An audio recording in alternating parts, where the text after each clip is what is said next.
And finally, we've all heard about people being meth addicts, but studies now show that we're not alone. Fish are also becoming addicted to meth and birds to antidepressants. The critical question is how? Thanks to pharmaceutical pollutants, which are causing profound and even irreversible changes in their behavior. Our final report explains how this is happening and what it means for wildlife.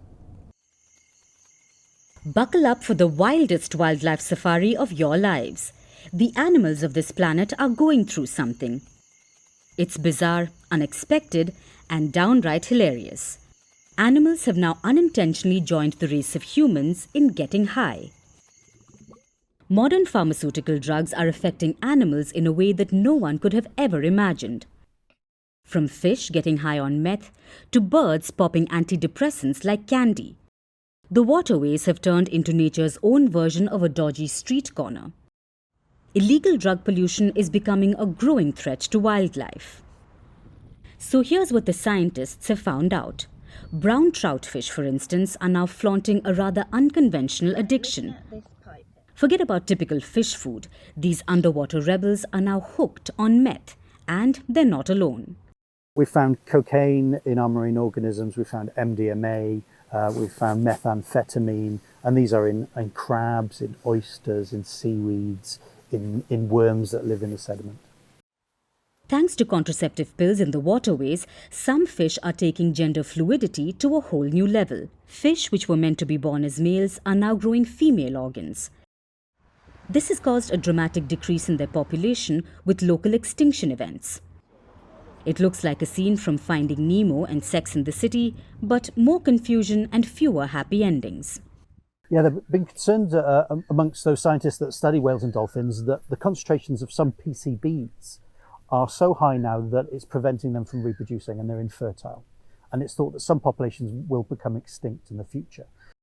Over in the land of birds, female starlings are strutting around with antidepressants in their systems, and this has turned the dating scene into a tragic comedy. Male birds are not happy with these medicated divas. They are now singing less and acting more aggressively. They have even lost the fear of their predators. But this isn't the end. Scientists have even more to add. In India, the majestic vultures were living the high life until an anti-inflammatory drug given to cattle came into the picture. Between 1992 to 2007, the vulture population nosedived by over 97%, feeding on the drug-laced carcasses of cattle. But with the decline in vultures cleaning up the bones, dogs took over that role. But eating the drug-infested dead cattle led to a rabies boom. According to scientists, this drugged-up disaster is a global phenomenon. The drugs, which were designed to be potent at low doses, are throwing our ecosystems into chaos. A global study measured 61 different drugs from 104 countries from rivers in over 1,000 locations. It found that 43.5% of the sites had traces of at least one drug that was above safe levels for ecological health. Drugs like caffeine, anti-anxiety meds, and even illegal substances like cocaine and meth are crashing this uninvited aquatic rave. So what is the solution? The world needs greener drugs and better wastewater management. From production to disposal, every step needs a green update. While humans do need their miracle meds, we also need to make sure that we don't turn our planet into an animal rehab center. Humans can ensure waterways remain home to fish, birds, and other creatures who are happy and healthy, and not tripping on the latest designer drugs.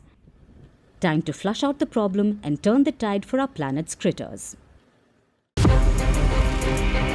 From impeachments to inaugurations, if it's a political story, we are on the scene. The race for the White House is heating up. We're beating Biden. How dare he say that? If it's breaking news, we're live with the latest coverage. From the White House, the State Department, and Capitol Hill, we know the issues, but above all, we know the players to bring you the latest in-depth analysis on all the key stories that we're covering. I'm Eric Ham. Join me from Washington here on Firstpost America.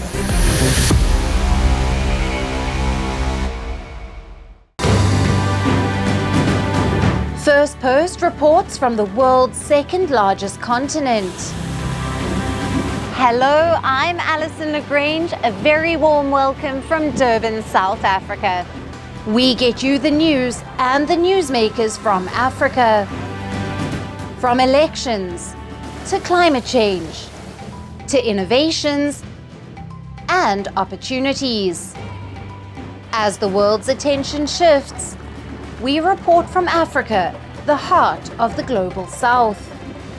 Join me every weekday live on Firstpost.